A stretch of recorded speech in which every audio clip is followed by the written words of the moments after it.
après la guerre, il fallait que la vie puisse toujours continuer, surtout au niveau de l'éducation. Il ne fallait pas qu'on puisse priver l'enfant de son instruction.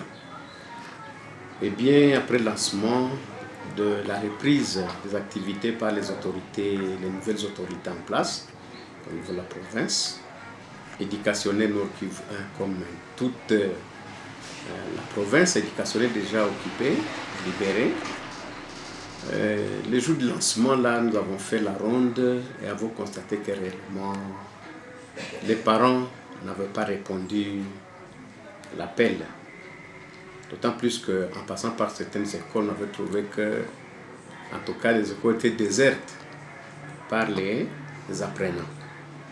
Un bilan positif par rapport à ce qu'on attendait, nous ne pouvons pas dire que c'est totalement positif. D'autant plus que nous avons lancé les messages également, encore une fois dans les écoles, à partir de samedi, d'ailleurs à partir de vendredi, pour que les parents puissent libérer les enfants. D'autant plus qu'au moment où ces enfants restent à la maison, des fois ils rencontrent même ceux-là qui n'étudient pas, qui peuvent les entraîner dans les antivaleurs, surtout dans la consommation de n'importe quoi.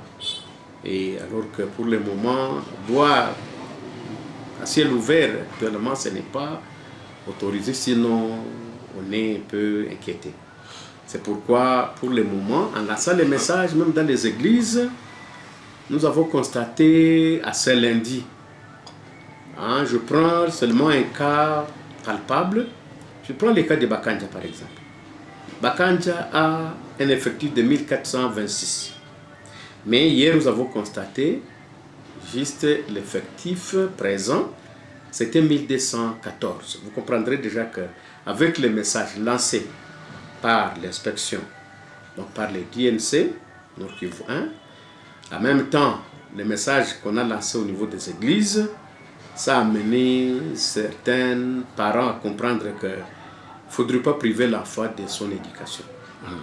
Et donc, par rapport à la semaine passée, nous avons trouvé quand même qu'il y a une nette amélioration, même si on n'est pas encore arrivé à l'objectif assigné. Donc c'est ça.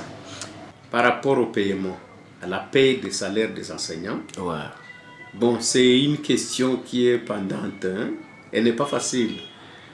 Mais entre-temps, l'État congolais, sachant que les enseignants du Nord Kivu ou de l'Est sont également des Congolais et qu'ils ont droit à la vie, nous osons penser que l'État ne pourra pas abandonner les enseignants. Nous avons foi à ça. Seulement, la question devra se poser au niveau des écoles privées, puisque là, nombreux de parents sont partis avec leurs enfants, mais aussi avec la situation actuelle, surtout la situation financière. Bon, nous pensons que les promoteurs vont se mettre avec les parents dans les assemblées générales pour définir les modalités de paiement afin que les enseignements puissent continuer. Mais entre-temps,